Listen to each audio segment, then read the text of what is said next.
Well, Bennett Kessler filed the following report. Mediation talks were scheduled to continue in Southern California between lawyers who represent the town of Mammoth Lakes and Mammoth Lakes Land Acquisition. Bankruptcy Judge Thomas Holman appointed a judicial mediator to push the two adversaries towards some possible settlement. Meanwhile, in Mammoth Lakes, the town council planned to hold special closed sessions today and Tuesday, apparently to react to mediation developments. On July 2nd, the town of Mammoth Lakes filed a petition for bankruptcy protection. MLLA's attorney, Dan Brockett, says his client would fight Mammoth's eligibility for bankruptcy. He claims the town dealt with MLLA in bad faith and is not actually insolvent. Mammoth officials have said the town cannot pay the $43 million MLLA lawsuit debt, making them bankrupt.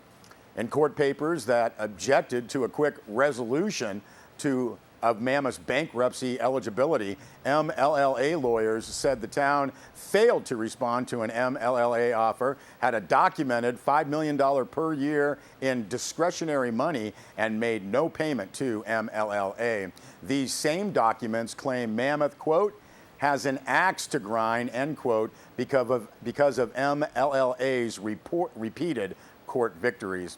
Now, town of Mammoth Lakes officials say that Mammoth has major money problems in addition to the MLLA debt and could not pay MLLA and continue to operate necessary government services. Now, it is these differences in view that are likely on the negotiating table this week. Officials had said that MLLA also wants more information from Mammoth. Assistant Town Manager Mariana Marashiva Martinez said that they want information related to insolvency and a good faith process. She said MLLA also wants to examine if Mammoth's debt reduction plan is, quote, the best, end quote. Mammoth is scheduled to appear before Judge Holman again in federal bankruptcy court August 29th for a status conference. Well, Bennett Kessler also filed this report. Senate Bill 1148, opposed by both Inyo and Mono supervisors, will tentatively go to an Assembly committee hearing this week. Former Mono Senator Dave Cogdill now pushes to defeat that bill, which he told Sierra Wave Media would redirect 1/3 of fishing license revenue away from hatchery and fish plant activities. Cogdill said there is a good chance to defeat the bill with a growing coalition of opposition. When he served as Mono County State Senator, Cogdill negotiated Assembly Bill 7, which devoted part of fishing license fee funds for the hatchery and inland fishery fund. He said the Department of Fish and Game has failed to implement aspects of AB 7 and that they see it as, quote, the red-headed stepchild, end quote. Now, Cogdill believes that if SB 1148 passes, the Eastern Sierra will see, quote, too few fish. He also attacked a part of that bill, which would form a 5-member panel of scientists who he believes would spend a lot of money on studies and environmental issues. The organization CalTrout, headquartered in San Francisco, has spearheaded SB 1148. The Eastern Sierra representative of CalTrout, Mark Drew, was not available for comment to Sierra Wave Media. We could also not reach CalTrout Director Jeff Thompson. Now, in a letter to an Assembly committee, Cogdill said that CalTrout has, quote, snubbed the partnership formed surrounding AB 7 and now are attempting to rewrite the code created through that partnership, end quote. SB 1148 would redirect fishing license fee money to wild and native trout programs focused on fly fishing, not and put-and-take fishing supported by fish plants.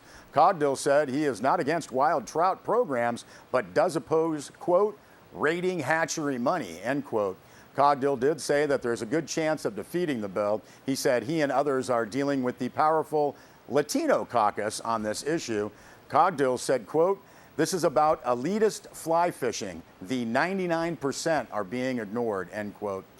Cogdill also expressed concern for the economic impact of rural communities. He said the hatchery system of fish plants have, quote, worked for 130 years. It's one of the best administered programs when it comes for best bang for the buck. People are catching fish and they're happy about it, end quote. Well, dry, hot weather and reduced surface water has prompted the Mammoth Community Water District to encourage customers to reduce water use. Now, a press release from the Mammoth Community Water District says the lack of snow in the Sierra and the hot summer temperatures has significantly impacted surface water availability to the Mammoth Lakes community. Typically, the mountain snowpack functions as a reservoir of fresh water during our dry summers. The press release states that, however, this winter's snowpack left little water to feed the lakes and creeks during the summer, and replenishing summer rains have also been absent.